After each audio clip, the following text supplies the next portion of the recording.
Okay, in this video I am going to show the measuring for the pieces that we're going to cut for the mirror cell. So we really only need two measurements for the frame of the mirror cell. We need the measurement from where we started our cutout on the sides of the mirror boxes. So we need to go from the beginning of that cutout to the back of the mirror cell. So when I do that, I am at 16 1/8 inch. So we would write that down. 16 1/8 front to back.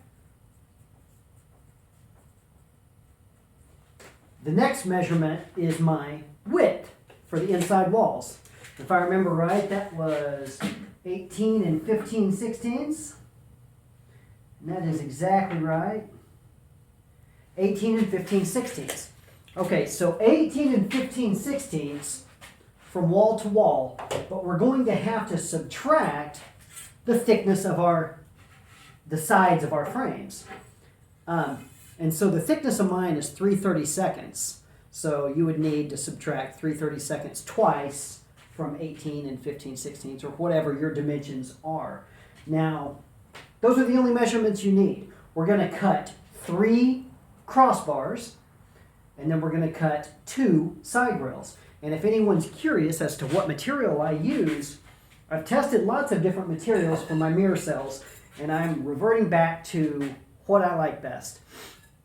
And what I like best is relatively thin-walled square aluminum tubing, 1 by 1. I can use this up to a 22-inch mirror with no problems.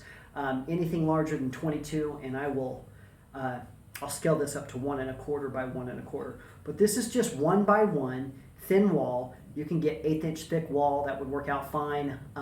This is 3/32, so a little bit thinner. Oh, actually, it's not 3/32. I apologize.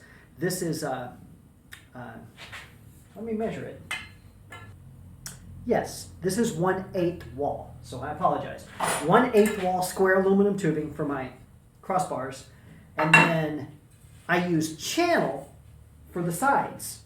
Okay, now what I like about this channel is ultimately my crossbars are going to fit in here so that they'll not be able to shift up and down. They're going to be stable. I also put a screw through here and connect them that way with some red Loctite. So they're basically they're a permanent frame once you get them in there. But I find this to be better than welding, better than any process, better than anything I've done to make mirror cells. I really like this process the most. Now my channeling is 1 inch inside from wall to wall, and then 3/32 thick. And so really that's all I'm going to use. Next video, this is already going to be cut. We've already shown how I cut aluminum on the table saw. Just be careful to make very accurate cuts, and after that we'll show how we get the holes to drill in it for the collimation bolts. Okay, so the next thing we want to do after we've cut all of these pieces to length, we have our 3 crossbars, and then we have our 2 side rails, and then of course we have our template where we had made these 3 holes. You can disregard this middle hole. What I want to point out on the template is we want to identify the dead center between 2 of these points, because one of these bars will have 2 collimation bolts, which is represented by 2 of these, and then the other bar is going to have the other collimation bolt.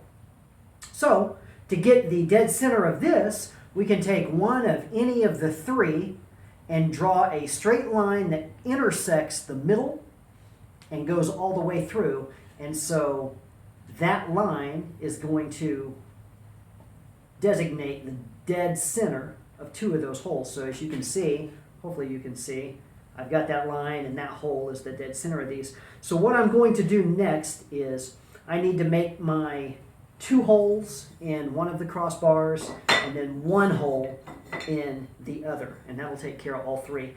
The way we do that is we want to measure from this line, the dead center of this hole, and then we want to mark the center of one of these, and we're basically just going to put these 2 holes right here on the aluminum. So we'll go from center to there. I believe it's like 3 3/4. I'll make sure it's very precise before I actually drill. But But we get that measurement, and we're going to do the same thing on the aluminum. We want to mark the dead center of the aluminum stock, and we're going to drill the holes in it. Now, one extra thing I'm going to do, remember we just used a 3/32 drill bit to go through on this template. I'm going to go ahead and finish off with a 3/8 drill bit. And then whenever I'm drilling these holes in the aluminum, I'm going to use that same 3/8 drill bit. Okay? That way, after I have got all the holes in, I can take this template and I can run a 3/8 bolt through and just hand tighten a bolt to it. And that's going to help me ultimately line up my frame and center it to the side rails so that we can bolt everything together. So, without further ado, I'm going to head over to the drill press and drill my 3/3/8 holes and then my 3/3/8 holes in the template. Now in this video, I just wanted to clear up on those 3 holes that we put in the aluminum. I was saying use a 3/8 inch drill bit.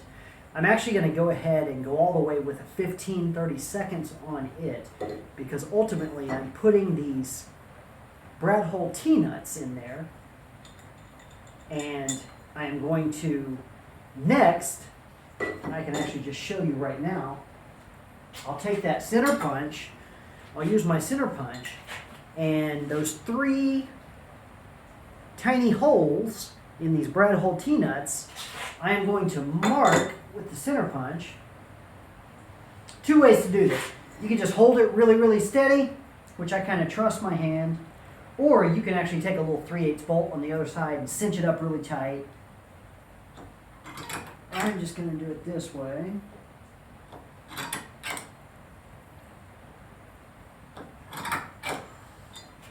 Okay.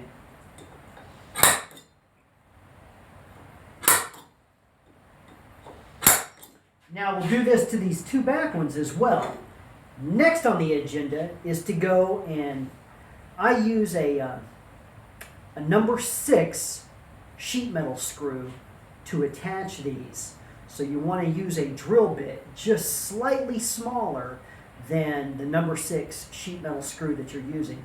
If you don't, what's going to happen is this aluminum will kind of gum up as you're trying to get that sheet metal screw in there, and you can snap the head off of the screw itself. So I would use a drill bit just slightly larger. I can't remember off the top of my head if it's a 3/32. I think it may be, but you want to use just slightly smaller than the sheet metal screw that you're going to attach this with. So that's what I'm going to do next. I'm going to transfer all my holes with the center punch, and then I'm going to go over and I'm going to drill just through one side now. You don't want to go all the way through. The other side, you just want the 15/32 hole, because that 3/8 bolt is going to go through there, and that's going to be the side that you see on the bottom of the telescope. So we want the T-nuts on the top. So just go through the top of this aluminum, and we'll attach the brad hole T-nuts after that.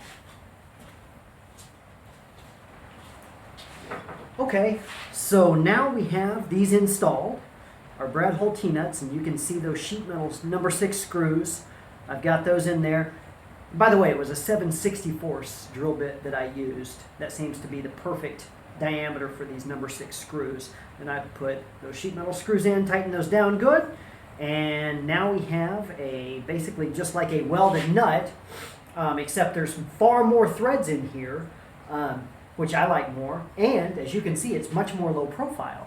The rest of those threads, they go down inside the aluminum, so you can actually keep your telescope shorter.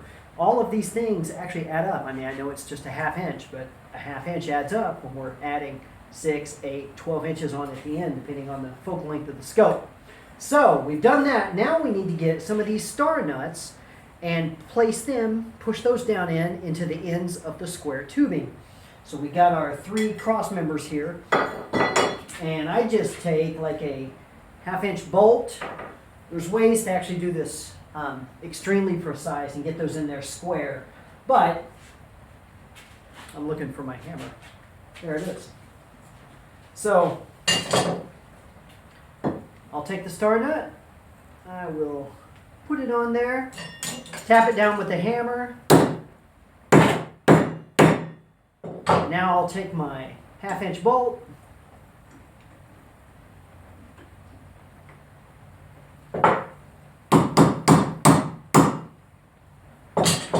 I just go nice and slow to keep it square.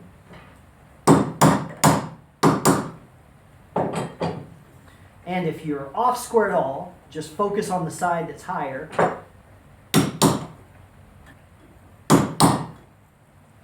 And there we go.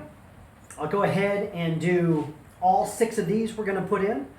And we're going to be finished with these until it's time to sand it down or powder coat it, however you choose to paint it.